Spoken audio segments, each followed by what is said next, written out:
Welcome, I'm Sega Lord X, and in this episode we are going to be taking a look at the other racing games on the Sega Saturn. Now the Saturn had some good racing games, primarily from Sega. You would get a lot of Model 2 translations on the Saturn, games like Daytona, Sega Rally, and Manx TT. You'd also get some classic racing games like Outrun and Power Drift. And all of these games played really well and were fun. Now, the Saturn had some other racing games on it. Some games that not a lot of people know about. Some games that not a lot of people have played in depth. We're going to be taking a look at those games now. So, let's take a look at other racing games for the Sega Saturn. At the end of 1996, EA would bring Andretti Racing to the Saturn. This fun and well-balanced racing game includes two types of racing, Indy and Stock Car. There's a fair number of tracks, car adjustments, and the two-player split screen that actually runs decent. Graphically, the draw-in is far enough away to be tolerable, and the textures aren't too bad for a game this old. Frame rate is smooth most of the time, even when the screen is loaded with cars. Gameplay leans hard towards the arcade side, but the tracks force enough braking that you need to actually gain some skill to win a race. My biggest gripes with this game is the lack of decent race music and the god-awful load times. Every menu switch is a load screen, and it takes damn near a minute to get into a race from a button press. Overall, it's a decent game that's cheap and easy to find. F1 Live Information, or F1 Challenge in the West, was released by Sega in late 1996. This Formula 1 racer is about as close as Saturn owners would get to the arcade hit Indy 500 for the machine, and that's a high compliment right there. The arcade-style gameplay is very tight and resembles other popular Sega arcade racers in many ways.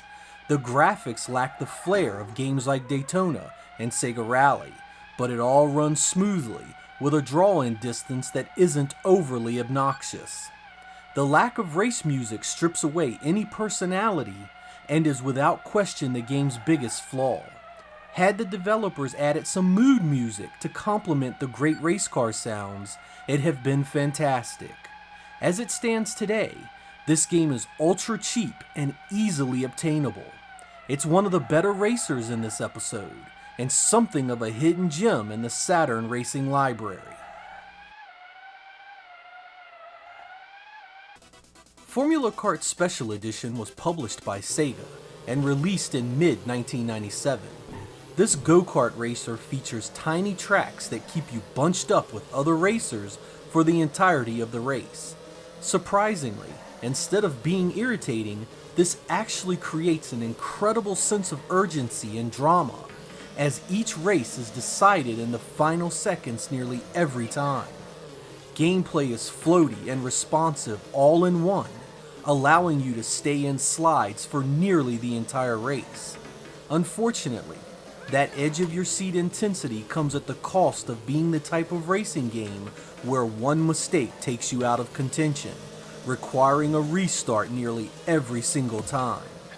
Graphics are nothing special thanks to the tiny environments, but everything runs fairly smooth. It was only released in Europe and doesn't cost a ton of money. If go-kart racing is your thing, check it out. GT24 was a Japanese-only release in mid-1998 by Jellicoe. It's a port of the Model 2 arcade game Super GT 24 Hours. As expected, it's taken a major hit in the transition to the Saturn hardware, with vastly pulled-in draw distances and far rougher texture work. The average gameplay is let down by a peculiar lag in the frame rate that comes and goes seemingly at random. It affects gameplay at the worst times and hurts an already average experience. There's nothing here really unique enough to go hunting after, especially in the face of far better racers from Sega themselves. In fact, this seems to try to be very similar to Sega's other efforts, but just falls flat on its face in every way. Unlike most of the others, this one is actually not so cheap and not as easy to find. Going upwards of $20 and $30 complete, I'd say it's for the hardcore collectors only. In mid-1996, JVC would release Impact Racing in Europe. It would later be released in North America and Japan by Acclaim and Coconuts Japan. This car combat racing game is light on the racing and heavy on the combat. Gameplay centers around attacking other cars with various weapons while barreling down simplistic tracks. AI is incredibly inept at defending itself, and you'll grow tired of the fish-in-a-bucket combat. Graphically, the game is smooth and the drawing incredibly far back for a Saturn 3D engine, and even the texture work is decent.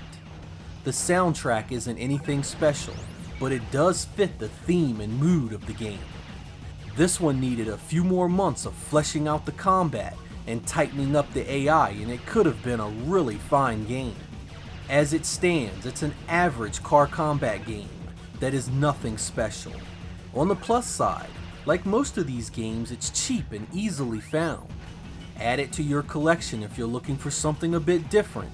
Otherwise, pass it on by. Initial D would land on the Saturn late in its life in mid-1998 in Japan only.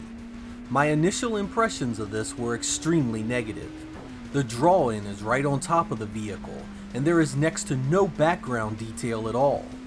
But the worst offender is the utterly foreign gameplay that even after 45 minutes, I still couldn't come to terms with. The brake and slide mechanics throw me into the wall nearly every time I try. It's a weird mix of simulation and arcade, and I just have no feel for it at all. If you're a fan of these mechanics, I'd love to hear why and how you approached it the first time you played. The main campaign is buried under heavy Japanese text, so I had no clue what the hell was going on, so that certainly didn't help. This one is very cheap though, so if curiosity gets the better of you, a purchase won't leave you emotionally devastated. In late 1997, Electronic Arts would bring out Nascar 98 for the Sega Saturn. This officially licensed NASCAR product attempts to be part sim and part arcade racer, meeting both in the middle somewhere. I'll admit I'm not a fan of this style of racing, but what is here plays fairly well, and there is a solid complement of tracks to race. Graphically, it appears to use the same engine as Andretti Racing, with textures, draw-in, and frame rate all being on par with most other Saturn third-party efforts. The soundtrack is just terrible though, with licensed and original tracks failing to provide any excitement. This is another cheap one, so if you're a fan of the source material, it isn't the worst addition to the library.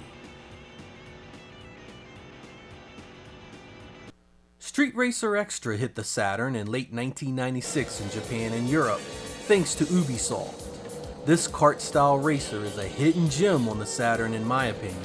It's a gorgeous game that uses a very cartoon-like presentation to bring its crazy world alive. Stages are small and the action intense, giving the game great replay value. Different camera views change the gameplay radically, with the 3/4 overhead view being the most extreme. Track hazards, melee attacks, weapons and special moves all fill out a great arcade-style experience. Even the music fits the game like a glove, with great themes based on the location. Its motley crew of characters are just as crazy and as fitting as the music, ranging from Frankenstein to a sumo wrestler. I highly recommend this title, and surprisingly, it isn't terribly expensive. It's not the normal style game on the Saturn, and I love its unique and beautiful presentation. Togue, King the Spirits, also known as High Velocity in the West, was released in late 1995 by Atlas.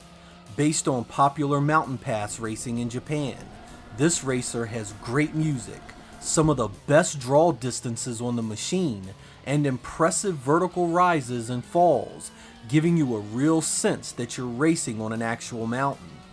It all falls apart in the gameplay, however, as the game simply isn't a lot of fun to play. It moves at great speed, but you need to fight the car for every power slide.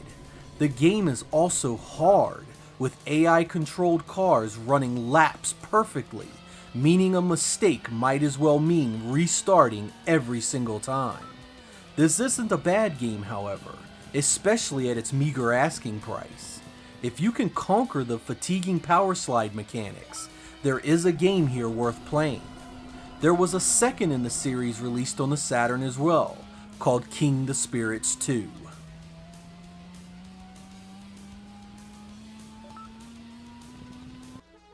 The game you're about to see is called Virtual Kyute 2 and was released in late 1997. I wasn't originally going to include this one, mainly because the races are buried under mountains of Japanese text and options that just make playing it a huge pain in the ass. What I do want you to see is the graphics and presentation. A few episodes ago I was wondering why Sega never brought out Wave Runner to the Saturn. This one here uses little speedboats, but I thought it interesting to see what a water-based racer might have looked like running on the Saturn from Sega themselves. There are two of these games on the Saturn, and I find them both fatiguing to get into, so I'll call them both passes unless you're shooting for a complete Japanese library.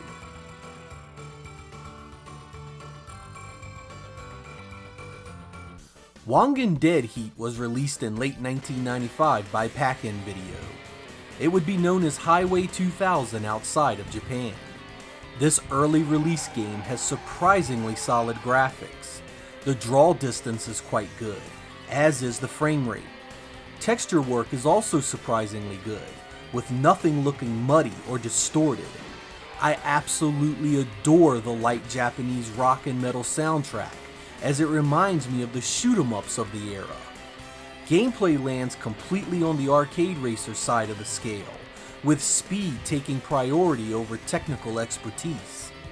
Also like an arcade racer is the track selection. You basically get a single track with various routes augmenting it. This limits replayability incredibly, as nearly every track looks the same. This isn't the game's largest flaw, however. Despite a very smooth and clean presentation, this racing experience is in terrible need of a speed boost. Only at the very top speeds do you feel like you're actually moving fast. Most of the time, you feel as if the car is forever stuck in second gear, looking for that big clutch pop to get you going. This game is ultra cheap and has a music CD included in its dual case that is worth the price of admission alone.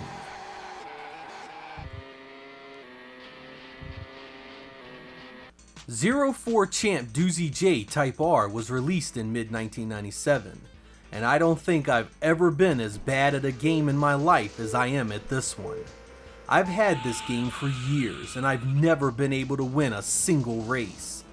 It's set up drag racing style over various distances. Wait for the green light and floor it, with only your clutch and shifting gears as the point of gameplay. This is where I simply cannot come to terms with the game, as my shifting is nowhere near fast enough to compete with the computer AI. Sometimes I'm close, but I lose every damn time. Presentation is fairly minimalistic, with sparse trackside details, plain looking cars, and an uninspired soundtrack. The main campaign is centered around a story that is all in Japanese, leaving you to be entertained by the racing elements alone. Unfortunately for me, that means about 10 minutes of high frustration, and out the Saturn it goes for another few years.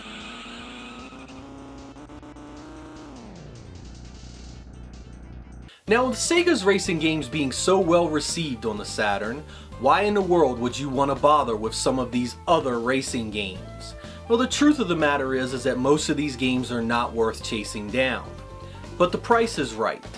Most of them are well within curiosity striking range of well under $20. If you pay attention to some auctions, you may even get some of them down in the single digits. And in my opinion, that makes all of them worth looking at. I'm Sega Lord X. Thank you guys for watching. I'll catch you next time.